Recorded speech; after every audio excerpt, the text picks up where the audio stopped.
gudoomiyaha maxkamadda sare ee Somaliland garyaqaan aadan xaaji cali oo habeennimadii xalay ka hadlayay xaflad ka dhacday magaalada Hargeysa ayaa uga digay hogaamiyaasha ku loolamaya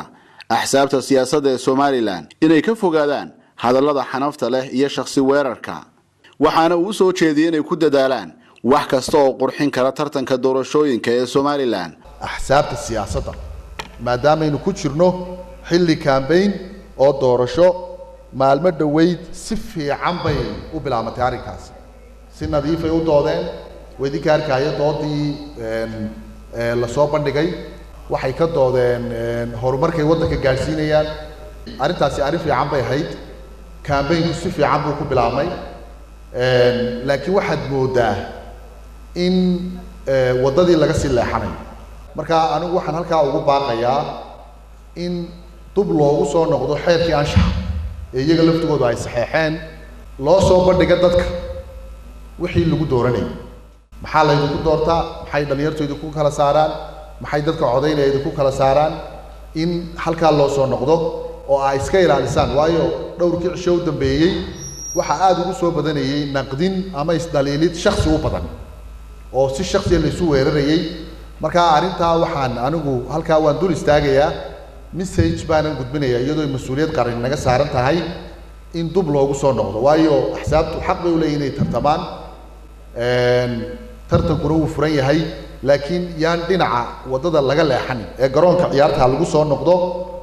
sidoo kale garyaqaan aadan xaaji cali gudoomiyaha maxkamadda sare ee Somaliland waxa uu naqdiyay eedeymaha tilmaamaya in Soomaaliya ay faragelin ku hayso doorashada Somaliland markaynu isdaliilayno yaynaan credit siinin dad aan credit lahayn imika waxaan arkayay maalmihii u dambeeyey iyadoo la isku dhaliilayo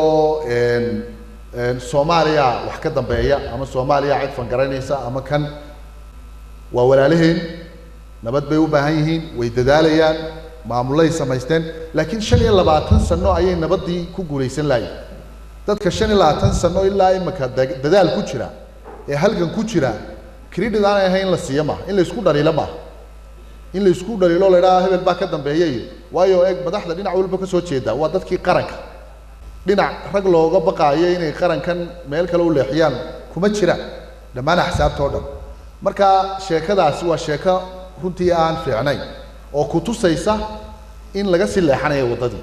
waliba in creditka Somaliland iyada wax qabsatay 26 sano ay qaranahay waxbay dhisatay axsaabtan iyo tartanku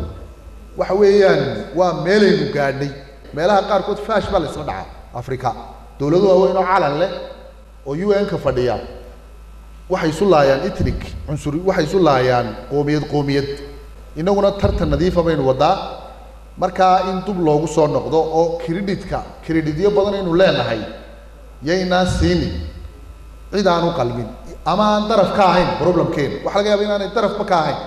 ugu dambeyntii gudoomiyaha maxkamadda sare ee Somaliland ayaa mas'uuliyiinta xisbiyada waxa ugu baaqay inay bedelaan habka ololahooda isla markaasina ay xooga saaraan inay caawiyaan dadka baahan oo hadda dadkii tusteen xuduudiina muujiseen bal waxa u bedeshaan in meelaha xusbitaalada iyo dhaqaalahan ku baxaya raaliga xusbitaalada waxbarashada dadka baahan dadka danyarka ina u leexisaan waayo dhaqaale baaxad laba isu soo bax dadkeeda kaga baxaya marka qaabka bedela qaabka campaignkiina bedela Cabdishakuur Dayib Maxamed Home Cable TV Hargeysa